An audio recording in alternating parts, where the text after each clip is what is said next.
Hey, YouTube family. Okay, good morning. Hey, had a change of venue here, you guys. Turns out I have to give somebody a ride.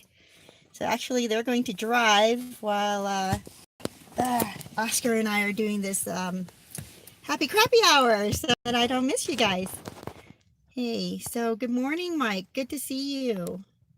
Oh, it looks like there are a few people here. John, good to see you. Jihad, good to see you. Good morning. And TTTOOO. Oh, good to see you. TTTOOO is asking why I refuse to change until time is over. Okay, are you asking why is it that you don't let go of the narcissist until they finally have finished ended the relationship? That could possibly be your question. I'm not sure. So if you can clarify that a little bit by what do you mean by refusing to change until the time is over? Meaning you refuse to change yourself until you realize you're backed up against the wall and you have to change, or lose the relationship, or the relationship is over and now you realize you need to make some changes in your life. So okay, TTOO says, I'm talking about in general. Ah, well, because change is hard, right? A lot of times we don't make changes until we have to make changes in our life. A lot of times we don't want to, put in the effort to do anything differently because we're kind of on cruise control, if you will.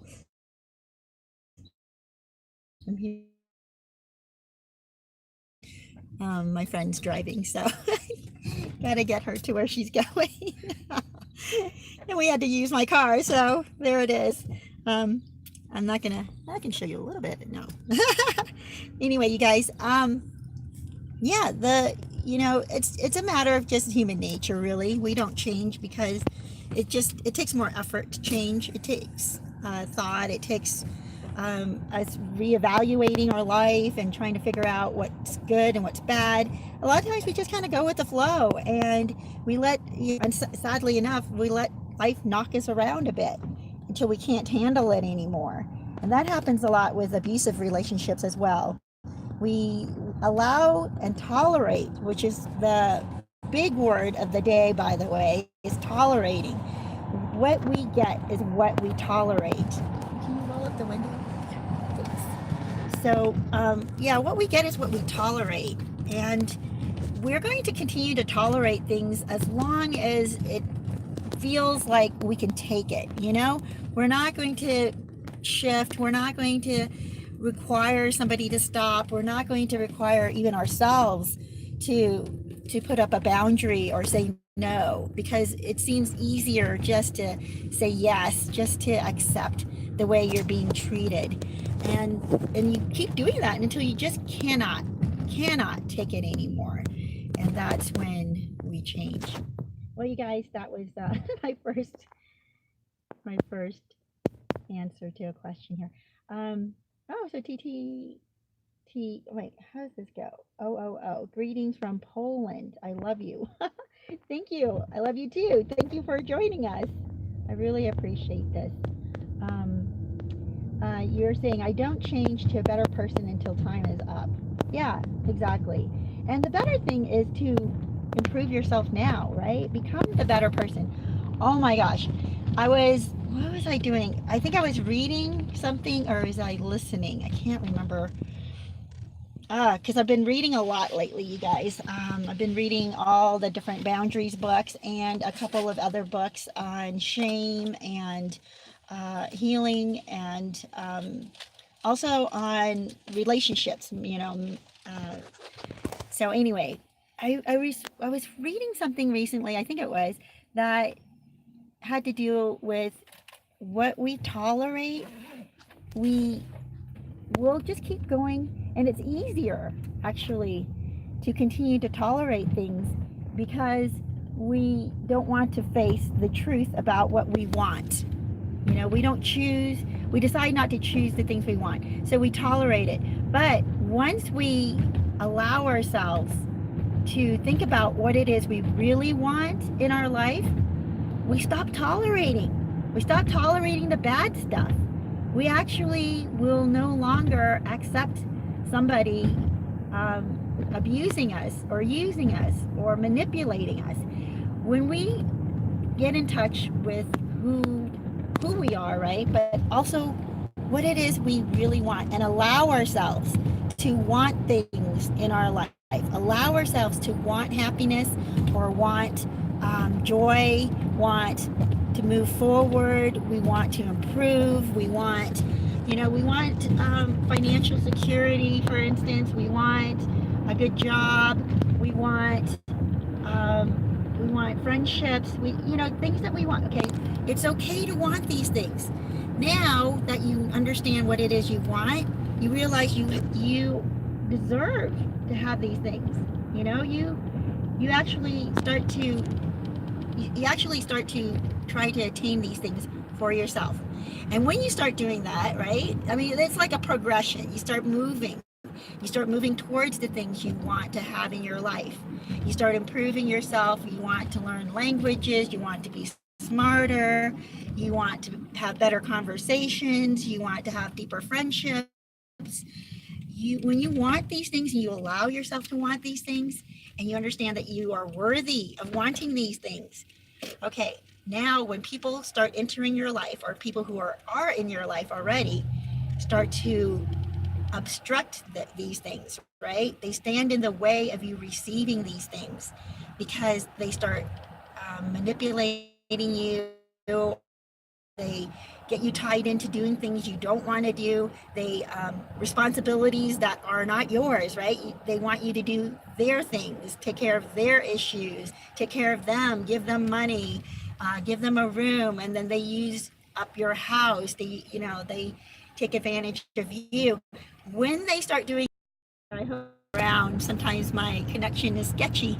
So yeah, it's a really good thing to think about, instead of just coasting through life, because a lot of times coasting, what ends up happening to you is you get used and abused, you get thrown away, you get manipulated, get completely depleted of all of your own resources, because people will take as much as you're willing to give them. So yeah, so it was interesting. I thought that was really good, and it kind of aligns up with self-love. And self-love is taking care of yourself, is not just that, but acknowledging that it's okay for you to want things, and especially good things for yourself. It's okay to want those things. So let me catch up on some of these. So I didn't really say, welcome to Happy Crappy Hour, you guys, but welcome to Happy Crappy Hour, and happy Thursday to you. I hope things are going well for you this week. Happy Crappy Hour entails considering or thinking about the things that went well this week for you, the happies, right? And if they went well, we want to continue to do more of that, receive more of that or do more of that. If they're crappy, then we want to also think about that and think about why it was crappy this week and what we want to do to stop that. So, yeah. Okay, let me see here. So I'm missing a few comments. I want to say good morning to all of you. Danielle, good morning. And Jessie Mack, good morning. Jessie Mack says, why would a narcissist ghost a long-term partner that is someone you have been seeing on and off for over 10 years? Yeah, because you know what, narcissists, they have, how do you put this? They're cowards. Let me just put it that way. They're cowards. They don't want to have to deal with somebody possibly requiring an answer. So they ghost you. They don't want to answer your questions. They don't want to explain why they're being such a jerk. They don't want to face the music. They don't want to face you and have to. I'm going to give this a second or two. Driving in a minute, yes. Able to keep the conversation. Okay, we're actually here, so I can stay parked for a while and finish up our Happy Crappy Hour with you guys. Just leave it in there. Okay, great. I'm gonna let my friend head out of the door here, you guys. Sorry about that. I just didn't want to. Okay, I just wanted to help out somebody here. Hey, okay, so the ghosting, it's going to happen because they don't want to deal with having to answer to you why they're being a child, why they're being immature, why why they're being a total jerk. They know they're being a jerk and they don't want to face that. They don't want to face who they really are and be responsible for their actions, and that's why they ghost you. Um, there's another reason they might be ghosting you, which is you've already exposed them and their game is up. They know their game is up and they just don't want to face that. So let me go back here.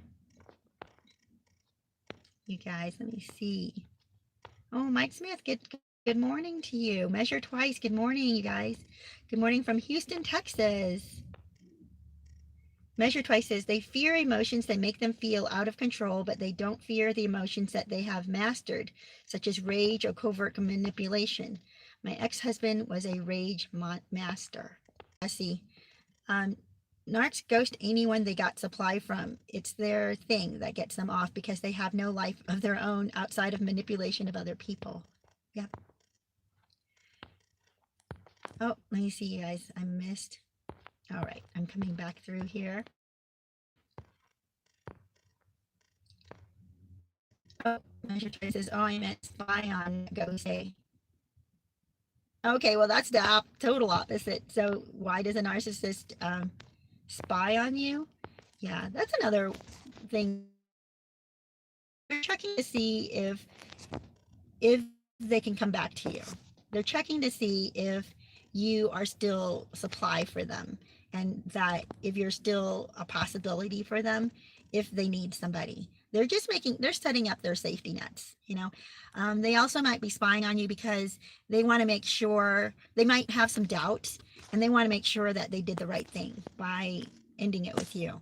They want to make sure, like, oh yeah, this person hasn't moved on, so I did the right thing and you're not getting any better. And they see, they just make excuses for themselves for why it was a good idea for them to dump you, and they paint you as this horrible person or somebody that they don't need, and they'll spy on you just to gratify themselves, just to make sure, tell themselves like, oh yeah, I'm so glad I'm not with that person. But here's the deal too. There's so many reasons they might spy on you. They might spy on you because they're still hooked on you. They are. But they need multiple supply. That's the thing. You're not willing to be one of their multiple supply, but they want to make sure that they have their toes dipped in many pools, I guess. And they want to make sure that you're still open, possibly, to coming back to them. And another reason why they might spy on you is for supply, because they want to make sure that you're missing them. They want to make sure that they had an impact on you.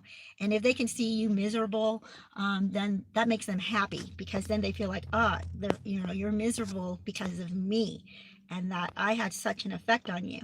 And it gives them supply. It makes them feel worthy. It makes them feel like they have some worth. So, yeah.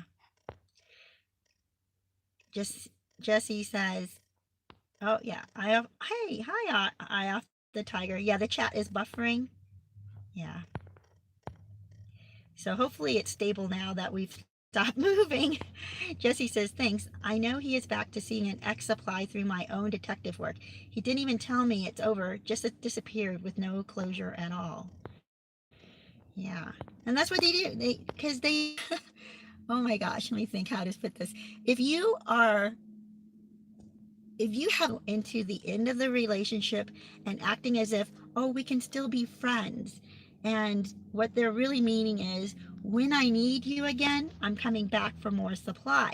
So that's why I don't want to burn this bridge. And you understand, right? You understand that I need to go and try out this other relationship, because what if this other relationship is my true love? And if you care about me at all, you'll know and you'll understand and allow me to go try out these other people, because maybe these other people are my true loves, and then they expect you to say, oh yeah, I do love you, and that's why, yeah, I will still be here when you're ready to come back to me. So it's, they might end things like that, and or they might just walk out because they're that immature. They don't know what to do, they don't know what to say. They want to go try out somebody else, so they're going to go try out somebody else, see if it works with them, and then they don't think ahead, right? They're not planners, because they think they can manipulate anybody into anything, and they're so clever that they can talk you into taking them back at any time. So they'll just cut out, completely disappear on you, and then try out other people. They try out other people, that doesn't work. They won't answer their texts from you, they won't answer their calls from you, they won't even show up for your regular or normal get-togethers or anything like that. You won't see them. Then suddenly, out of the blue, they text you back and say, hi, or hey, how's it going? Just testing the waters with you to see if you'll respond. And then once you respond, they're going to think, okay, the door is open. And now they come back in. And if you should ask them, hey, what happened to you? Where were you the last 2 months? They're like, well, I had to take care of some business. Or they'll make up whatever crap. There was an illness in my family, or my aunt called and I had to take care of my cousin. My cousin was wherever in jail and she needed my help, and this person's car broke down, but in the meantime, they expect that you forgot that they never answered any of your texts. They never called you to let you know, hey, I'm stuck here in this other town with my aunt helping out my cousin. No, they don't give you any explanation that even fits what they're saying, right? So it's crazy. Or they hope that you forgot. They hope that you forgot that they completely ghosted you, or they completely just ditched you. Oh my gosh, such craziness. Measure Twice says, mean people call others lots of nasty names, unfortunately. How you deal with and feel about the put downs is up to you. Connection with your tribe is key in life. Yes. Kathy Greenia, good to see you, Kathy. Kathy says, Measure Twice. Oh yes, I know the narc spies on me and seeks info covertly. Layla, hi. She says, hello from Egypt. Good to see you. And Measure Twice says, disappearing in someone equals no integrity. Yes, I agree with that. Consider this a gift. Run and never look back. It is happening right now to one of my friends. I just made a video on it yesterday because I was so upset. You would hear how upset I am. I think I may have to re-record it. But I was going to upload it next week. But this turkey of a friend of hers, narcissistic turd, I mean, you have a heart for them because they haven't become completely abusive yet, and you've known them for multiple years, and in this case it was 10 years with them, and the person just totally abandoned, dumped, just left my friend out in the cold hours before they were supposed to go to something they had been planning to do. They bought tickets for. Anyway, it's just, and the excuse that they give is like, well, I hope you understand, that I just need this and that, and this is how I'm feeling, so I'm just gonna bail on you. You understand that, right? I mean, the guy didn't say bail on you, but that's essentially what it was. And the way the narcissist put it, oh my gosh, I might even put it on this channel. I might even read it to you guys, what it looks like. It sounds like, wait a minute, is this like a friendly kind of, I'm ditching you? Or, I mean, they're ditching you, and yet they make it sound like it's so friendly. Anyway, we get to the point where we realize, I don't deserve this behavior. I don't deserve the way this jerk has been treating me for multiple years. I don't deserve being tossed aside the moment a better option opens up for them, like hours before an event. A better option opens up for this person, better for that person, or in their opinion, better for them. And they're like, well, you know what? I'd rather spend time with this person. So no, I'm not gonna meet up with you. I'm not gonna be where I said I was gonna be. I'm not even gonna give you your ticket to where we were supposed to go together. I'm going to take your ticket and I'm going to give it to somebody else. I mean, it's that hideous. And anyway, yeah, it's weird how they play us, and yet we think, oh, this is somehow acceptable behavior. But this is what I'm hoping my friend will do, is when doubt comes back into her mind, when she starts doubting herself for ending and not tolerating this relationship anymore, when she starts doubting it, because they have a history, they've been together, been friends for a long time, when the memories of those good times come back in, it makes her think, oh, but we had such good times, we were good friends. I hope that she remembers that this person has been a jerk to her, though, throughout those 10 years, and remember each of the instances that this person was a total jerk to her, and that she does not deserve it. Okay, now here's the other thing for her to think about is imagining someone she cares about in her situation. Would she be okay with this jerk treating someone she cares about, treating her sister, treating her best friends, her other good friends, treating any of them like this?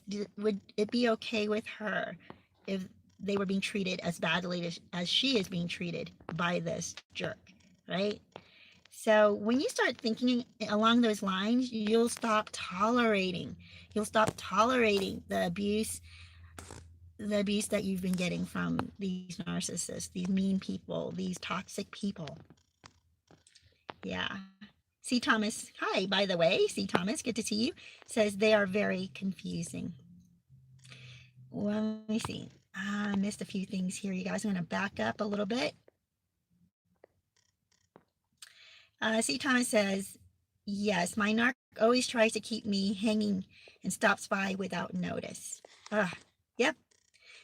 Measure Twice says, the bottom line is educating yourself via YouTube, if nothing else, and setting boundaries and having strong expectations for your own friendships and relationships. Yes, and it's those expectations. It's okay to have an expectation. It's okay to have boundaries. I've heard people say that they felt setting boundaries is mean. Like, oh, if I say no to this person, that's being mean to them. No, it's not being mean to them. And in fact, you help them because you're no longer enabling their bad behavior. You say no to their bad behavior. You don't tolerate it anymore. You give it consequences, like you walk out of the room until they calm down, or you go to your friend's house and you crash on the couch there until the next day when they can calm down. Or if they are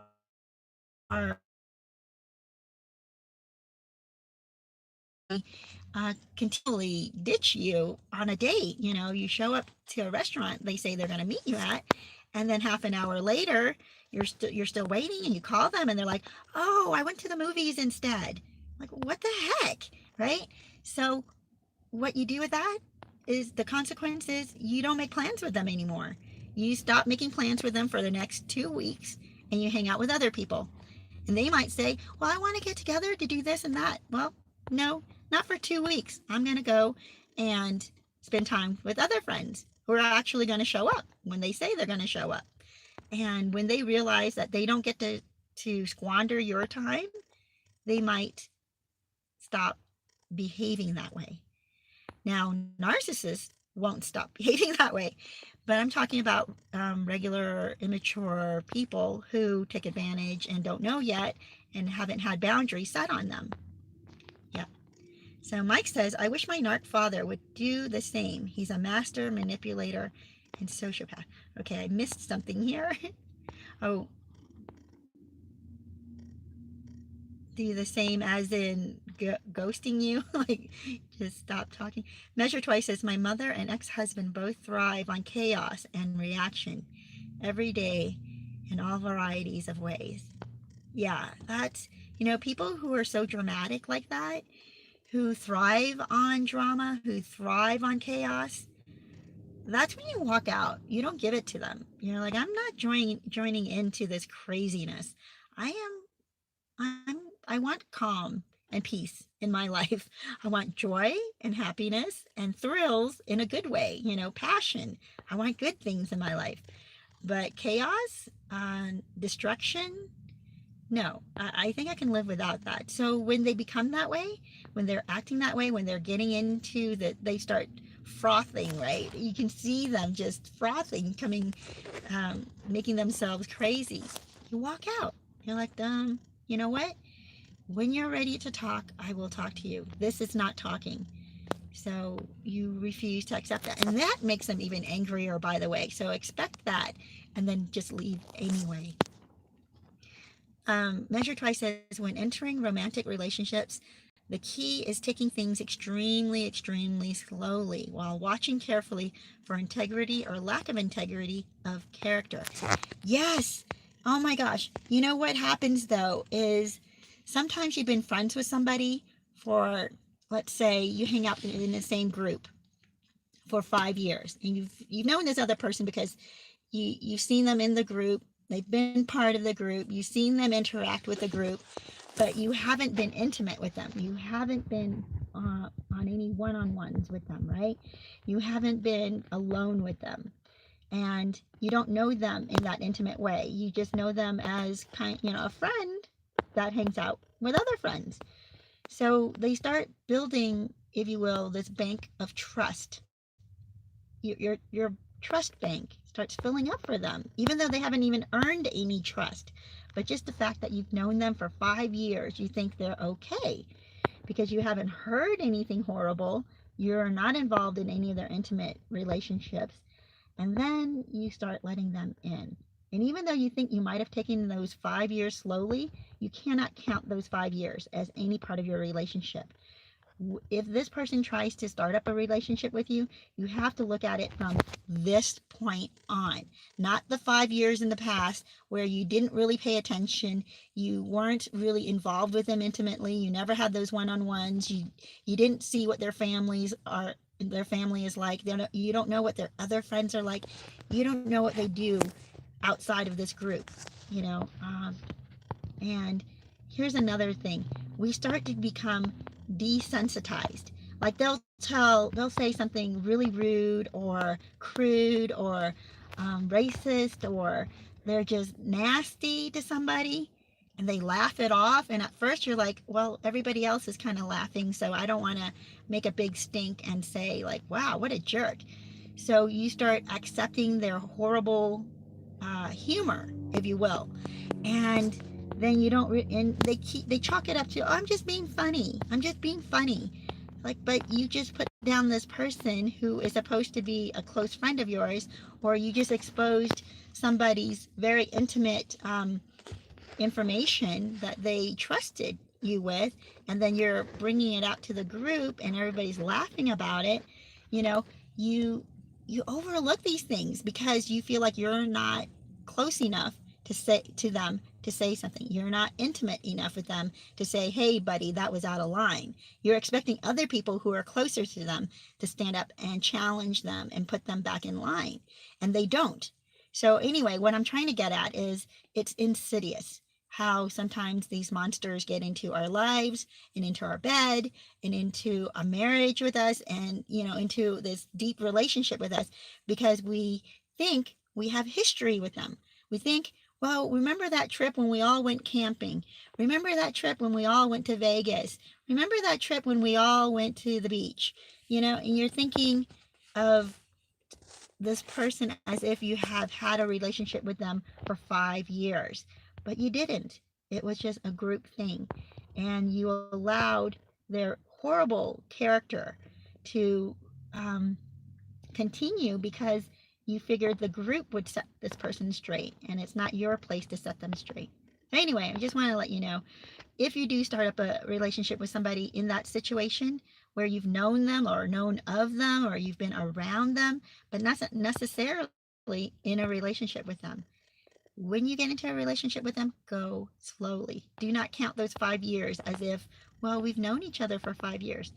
Not really. You can be around someone for 5 years and not know them. So just wanted to tell you that. Let me go through here, you guys. C. Thomas says yes. Then they will say he loves me, text out of the blue. Yes. Uh, yeah, when they're missing you, they can say anything. It means like almost nothing to them to say I love you. Like I love you is as good as I like ice cream. You know, they're just it doesn't, those words mean nothing to them almost, you know, or not even almost. It really doesn't. If it gets them what they want, and if they're in the moment, in that second, they feel like, oh, you know what? I love this person. And they'll say, I love you. And you're thinking love as in forever, as in we will always be in each other's lives, as in we're really good friends and we'll never stop being friends. They're thinking, no, just in this moment, like right now, I'm just having good memories or thoughts of you. So I love this about you because you're fulfilling some kind of warm, you're giving me a warm fuzzy in my heart. So I love you. But, you know, check again in about an hour when I start remembering the things you know, or I get frustrated about something and I want to take it out on you because you happen to be there. So I'm entitled to take out my frustration on you, even though it doesn't have anything to do with you. Like, wait a minute, I thought you loved me, is where we would be. Oh my gosh, you guys. So, let me see, C. Thomas. Sorry, let me go back a little bit. Mike Smith says, same with my narc father. He only loves me when he wants something. Yep. If you're giving them some kind of supply or they are in the midst of receiving supply from you, they love you. They love you. But when you're not needed at that moment, they don't care about you. Yeah. Antoinette says, hi, Escape. How are you? Oh, hey, Antoinette. I'm doing better now. We had a bit of I had to drive somebody, a friend of mine, to work. Well, she used my car, but I want to use my car later on. So that's why we're in the car. So things are going well. Let me see, you're saying, I have been on a very low contact, but I get a text from a relative to say, narc husband is in the hospital. Any advice? My advice is if you are concerned about why he's in the hospital, just ask the relative. Yeah. You don't want to be the one calling the hospital, finding out or anything. Talk to that relative and say, well, what happened? You know, why is this person, you know, why is he in the hospital? Now you're saying this is your husband. You're not divorced yet. Are you actually still living together or are you separated? So that also plays into it. You could, you know what, because I have a heart, because all of us have a heart, and I know it sounds like, oh, breaks the no contact rule. I would send a text and say, you know, I heard you're in the hospital. I hope you're okay. I would not ask for details from him. That's why I said it would be better to ask details from the relative.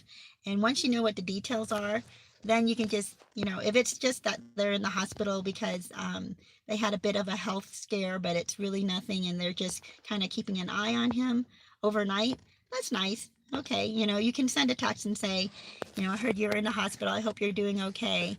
Just want to let you know I'm praying for you or I'm thinking about you. And that's it. Just leave it like that, you know. I would just leave it at that. And if you know that his relatives are taking care of him and they're meeting his needs and they're checking on him and they're visiting him at the hospital, that's great. Let them do that. Antoinette, yeah. I actually believe you can have a relationship with narcissists. Now, let me clarify that. The relationship is you give what you are willing to give, which is you care as much as you're willing to care. You have healthy boundaries. You know what you will tolerate and what you will not tolerate. So when they're in need like that, they're in the hospital, they're really down, you want to send them flowers, send them flowers. That's great. You want to send them a text and say, you know, hope you're going to, you know, you're going to do great and I hope you're feeling better. go ahead and do that. I'm fine with that.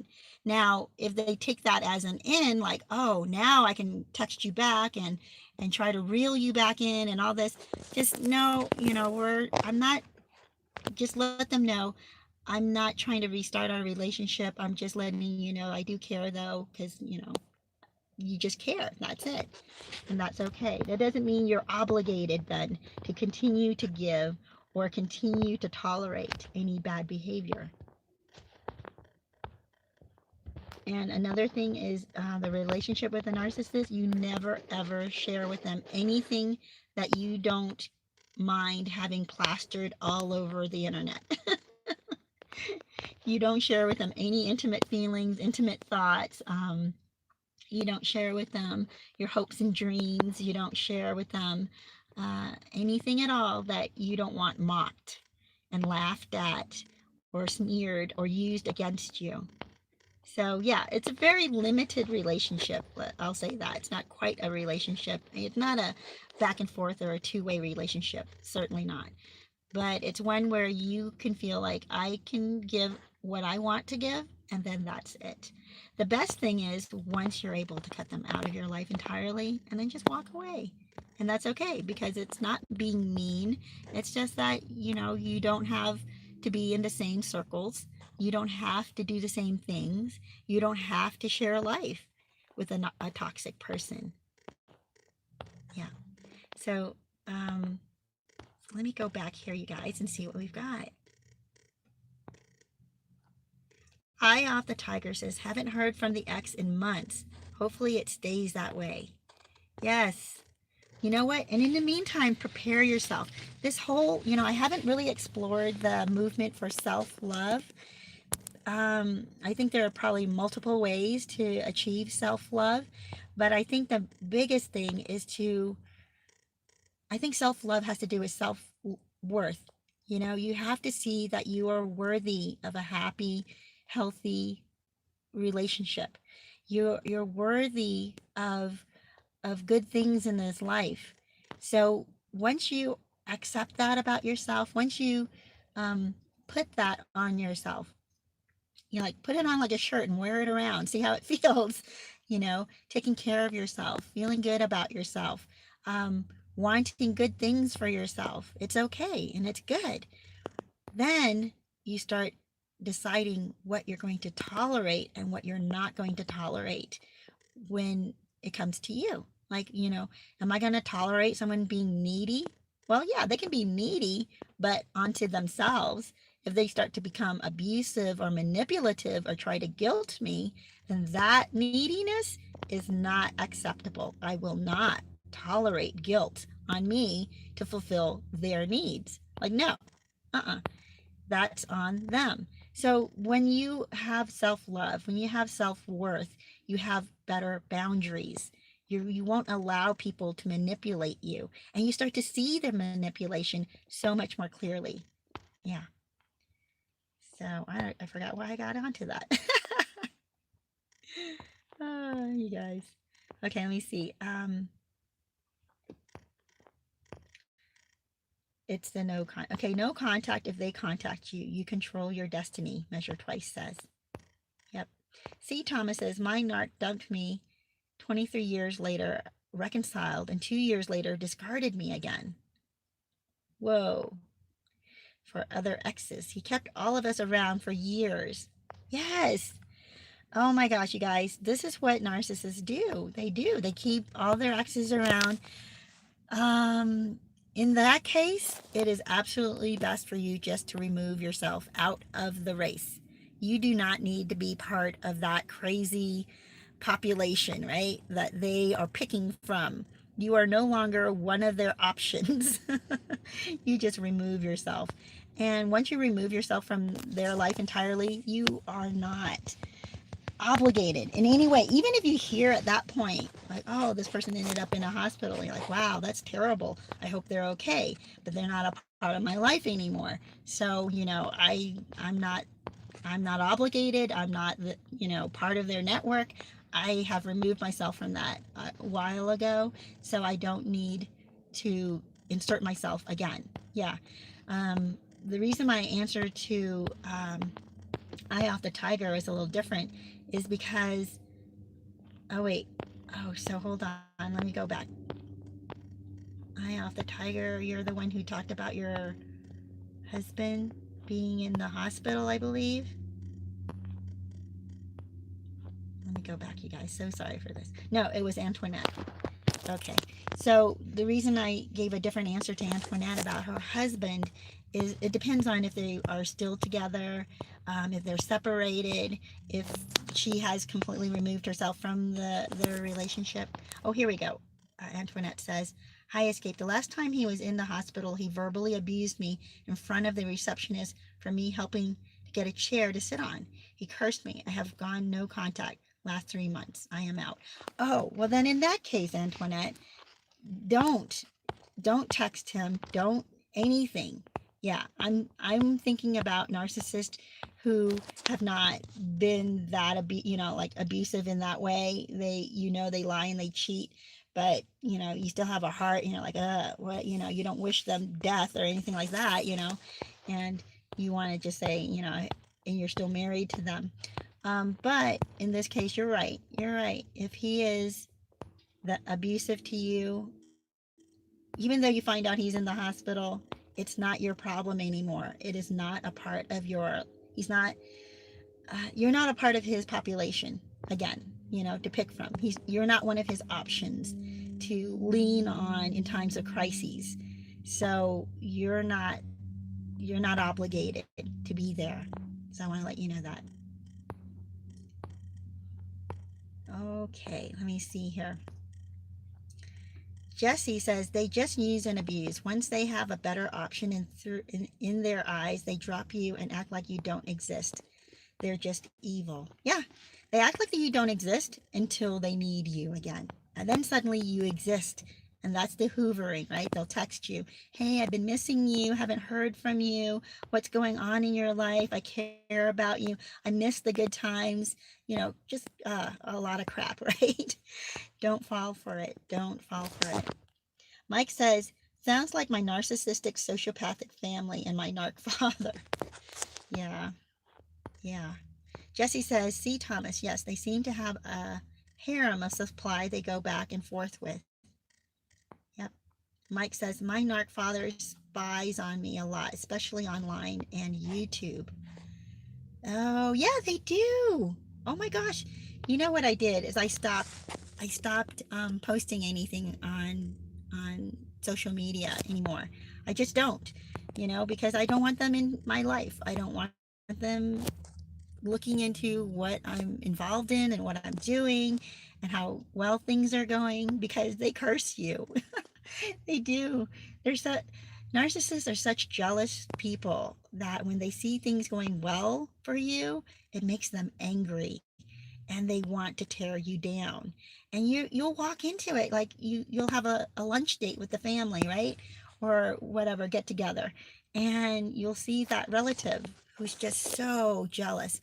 And out of the blue, they're just really rude and mean to you. And you're thinking, what? Where did that come from? It came from their jealousy. It came from them looking at your social media and wishing you harm. Okay? So I either would block them or I would just not post on social media, because they're going to continue to spy on you.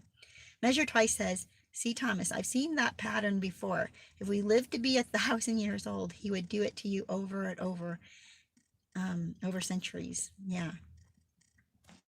Measure Twice says, "Jesse, there absolutely is a component of evil to the narc personality. Evil is a real thing and they have evil energy." You know what? I want to agree with that, because I had been around this narcissist a couple of years ago now. And it's true. It's like this weird evil net comes over you. It blinds you to horrible things that they do. It blinds you to evil, really. And that's where I say, when you've been involved or known a narcissist for a long time, but you've never been intimate with them, but they're part of your social group, you will see or hear them say really awful, terrible things about other people. and the evil around you or around them blinds you to how awful it is, or the gravity of what they're saying or doing. It blinds you to it. Oh my gosh. Okay, here's another thing. So people who hang out with narcissists tend to like to hang out with each other for a time, because they love that energy between each other. And they love being able to sling evil around without being judged because they're all on the same evil page, which is creepy as heck. So they'll talk about, taking advantage of people and tossing them or discarding them or treating them badly and just trashing people. And they're around each other doing this.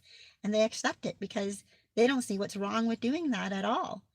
Now, a normal person or a few normal people might become part of that group and they don't know what's going on, but they just feel like something is just off. It's that evil. It's that weird, crazy, evil, deceitful nature that just envelops the whole atmosphere that they're around, that they're in. Yeah. Mike Smith says narcs are very similar to sociopaths and they lack a lot of empathy. Yeah. What I've heard a psychologist say is that psychopaths and sociopaths are all narcissistic. So, and then but not all narcissists are sociopathic or psychopathic. But because all sociopaths are narcissists, you'll see the narcissistic personality and identify it to some sociopathic personalities because that's the part that they share. Yeah. And the scary thing and the thing we have to be concerned about though, you guys, is that when you're with a narcissist and you think, well, how harmful can they be? I haven't really seen them act out violently. And just because you haven't seen them act out violently yet doesn't mean that they're not capable of it. And that's what is creepy about the sociopathic side of things, where you don't know what will cause a narcissist to cross over that boundary into sociopathy. Yeah, you just don't know. And it's best not to be around for that, right? Best not to be around for that. Um,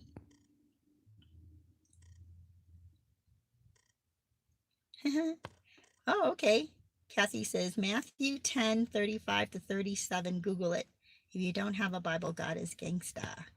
Ooh, will one of you guys write out some of it? But I will definitely take a look at that. Antoinette says,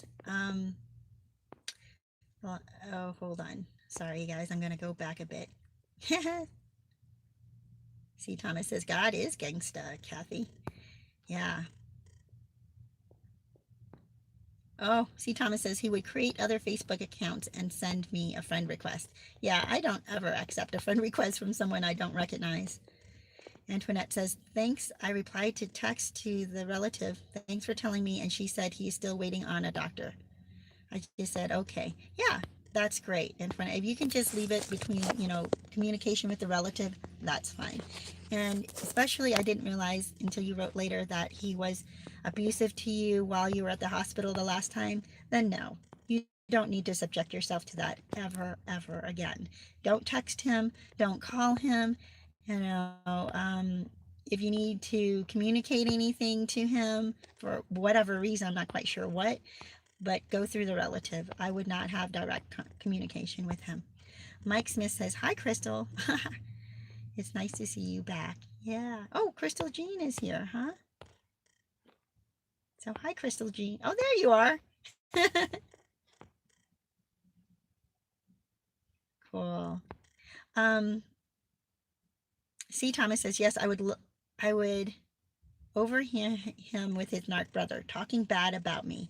I couldn't believe it sometimes. Oh my gosh. Yep. That's the thing. We know in our heart and even in our minds, we've seen it, right? We've been witness to them smearing us. And yet we take them back as friends.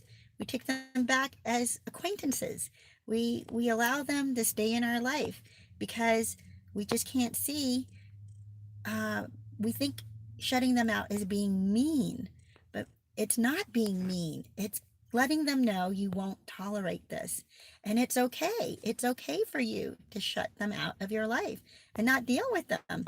Now, what's not okay is for you to be abusive back towards them. Like God says not to do that, right? So a lot of times Christians think, well, we're supposed to allow them back into our life because that's the Christian thing to do. No, actually, it's not the Christian thing to do. The Christian thing to do is you forgive them, and then, you forgive them, but you don't allow them to continue to abuse you. That's not part of the deal. It's okay for you to say, no, I don't see that this is helpful to you to abuse me. So whatever is helpful to them, great. But if it's not helpful to them, which enabling is not helpful to them, don't enable. So, Crystal Jean says, I'm pulling back from my drama loving toxic sister, and she's making it all about family turning on family from the Bible. She plays sweet Christian on social media. Oh, yeah. There's so many people, you know what, of all religions, who will use their religion or their faith and misunderstand it. And it's just their own understanding. They don't really, they're not really taking their emotions out of it to see it clearly. They're using their emotions, or their emotions are using them to twist scripture or twist the message or their faith uh, around. So yeah, it's best to just pull back from that and let the drama continue. Oh my gosh, without you, that is, right? Continue without you. So, let me see, you guys. What do we have here? Angela, good to see you. Angela says, I had a narcissist. I just left him, but he still calls me every other day trying to get me to unblock him, but I will not do it. Yeah, don't unblock him. Oh my gosh. And I think this is going to happen to my friend as well, because, yeah, don't unblock, because until you are strong enough, and you may never want to unblock, until you are strong enough in who you are, you know what your wants are, you know what you'll tolerate, you have clear boundaries, you have consequences to those boundaries also set in place, then only then would it be okay for you to unblock somebody. But generally, if it's an abusive person, verbally abusive, mentally abusive, physically abusive person, then no, you don't need to unblock them. You just keep blocking them. There's no need for them to come back into your life, like none whatsoever. And if anything, they need to look at their life and feel regret that they treated you so badly that they no longer can be in your life. That's their consequence. That's the consequence of them treating you as badly as they did. It's Wisley Summer, good to see you. Says, hi, is there a chance to reconcile with your ex-narc when he's made me the blame of our breakup, saying I was the one who cheated? I'm trauma bonded. I still think it's my fault that I ruined it. Oh my gosh, you guys.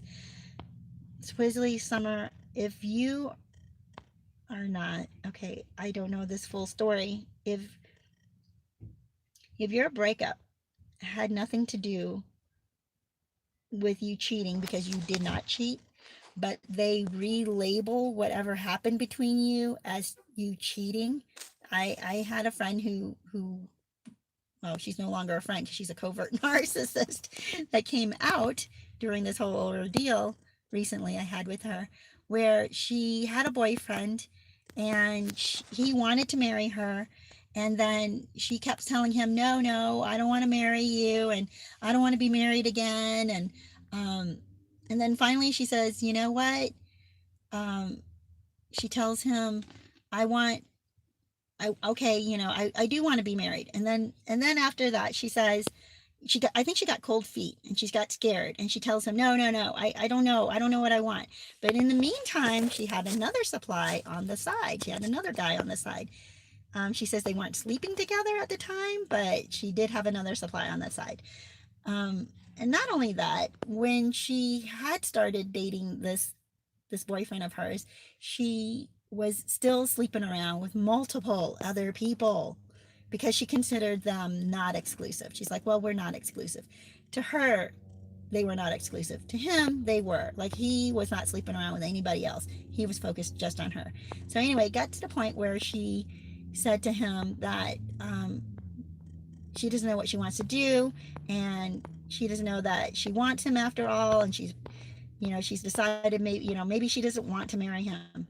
Well, he goes out, and they're on this break, and she doesn't want to. She wants him to just give her space. And he's like, all right, so he'll give her space. So he meets somebody else, and he falls actually for this other person. Um, anyway, after that, she realized, oh my gosh, I might lose him. He actually found somebody else. I might lose him. Then she started pouring on I want you back, and yeah, I made a mistake, and you are the one for me, and then he's like, but wait, what do you mean I'm the one for you? You just told me that you don't think so, and it's been a year you've been telling me you don't want to marry me, and now, but then she turns it, and once he says, okay, you know what?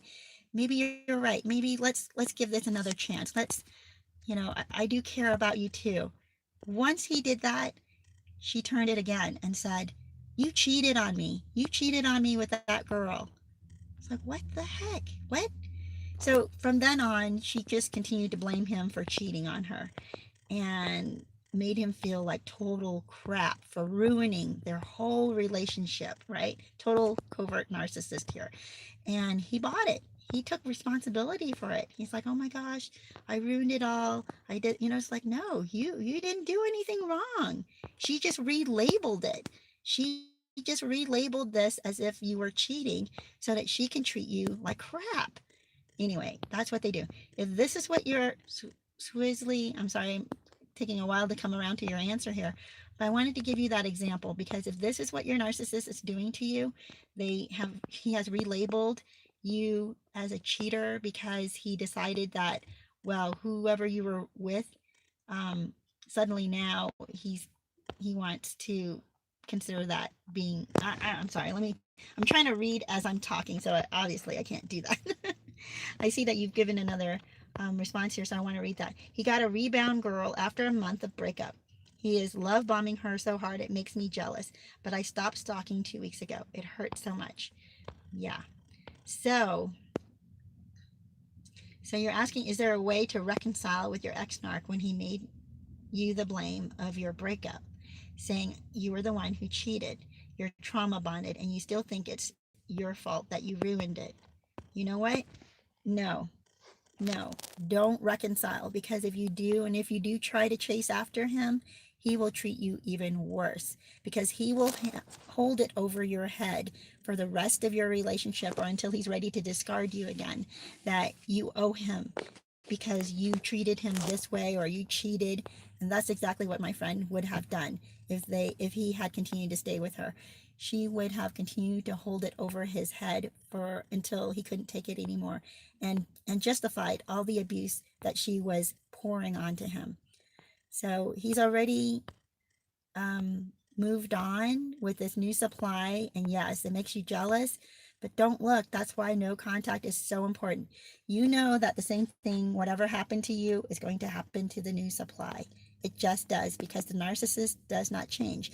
They bring their brokenness, they bring their character, they bring their evil spirit along with them. So no relationship is safe. Crystal Jean says, Mike, people who can quote from the Bible and act all sweet with strangers on social media and abuse and take advantage of people in their real life, I'd call that hypocrisy. Yeah. There are people who quote all kinds of things and they're hypocrites. There are people who say that, they believe in, tolerance, right? They want to tolerate. I believe in tolerance and accepting everybody and opening, I wouldn't say opening my doors to everybody. Yeah, I guess that's what they probably say, right? Opening my doors to everybody. And yet, you see, they have certain people that they don't tolerate, but they relabel them. Oh, well, this person is that way. That's why I don't tolerate it. Like, well, then you're not then say it for what it is. Tolerance is not just you're not tolerating everybody. You're not like open up to, you don't want everybody to have tolerance, right? There should be some things we should not tolerate. It's okay also to not tolerate. It's okay to say that. So stop being a hypocrite, right? Saying that you're for tolerance and yet there are things you don't tolerate. Be realistic and be truthful. There are some things I don't tolerate. That's okay to say. Anyway, we were talking about hypocrisy. Kind of got off track there. Let me see. Christianity allows for people to have boundaries. I don't understand. Narcissists keep narcissists out of their lives, including divorce. Interpretation is key. Find a church that supports your right to freedom, happiness, and peace. Yes, I agree with that too. I think there's some well-meaning Christians, there's some well-meaning non-Christians, there's some well-meaning Muslims, there's some well-meaning Jews, there's some well-meaning Buddhists, there's some well-meaning atheists, there's some people are well-meaning. Doesn't mean that they're always going to be on target, right, with their advice or the way they treat people, because they're human and they're going to make mistakes. So you guys, our hour is about up, and I want to say thank you so much for coming on here. I didn't really have a topic for the day today. We went with the comments. Hey, Gamer Christina, good to see you here. And my hope is in him. Good to see you. It's an epidemic, she says. My hope is in him. It's an epidemic of being handed over to deluding spirits. Yeah. Oof. So you guys, I'm just reading through to see if there are any other questions. Oh, Jihad, good to see you. Says, my ex used to quote from my religion of Islam whenever it would benefit her, but never actually did anything that was required as a Muslim. Actually opposed the entire religion. The hypocrisy. Yeah, that's what I'm saying. There's just people from all different religions, faiths, non-faiths, who are hypocrites. Atheists, by the way, are also hypocrites. So I want to just say everybody becomes a hypocrite. The thing is, we have to check ourselves and constantly question our own motives, our own intentions, how we're treating other people. We want to check that. We don't ever want to think, well, I've arrived and I can be however I want to be with anybody. So you guys, thank you so much for being here. Yeah, Kathy says, just have a personal relationship with God. True, Crystal. Oh, you guys are talking about corn. Actually, I never listened to corn. So, you guys, blessings to you. I hope that your week goes great. I hope that you remember what went well this week for you and what didn't. Stay no contact. If somebody is abusive towards you, even if they're just verbally abusive towards you and not physically, the heck with that. Why would you want to invite that into your life?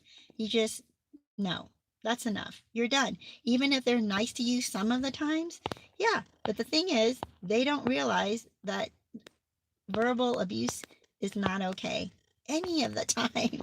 So once they've crossed that boundary, it's okay for you to say, it's done. You know what? I'm going to have to hold you at arm's length, and no, we're not going to be close friends. We're not going to go do things together. I'm not going to rely on you to show up when you say you're going to show up. I'm not going to rely on you to be a friend.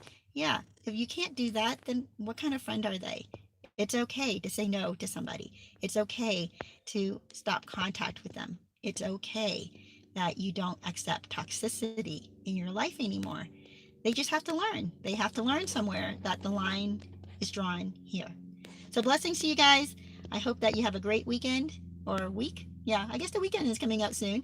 And I hope you have lots of healing and lots of laughs along the way.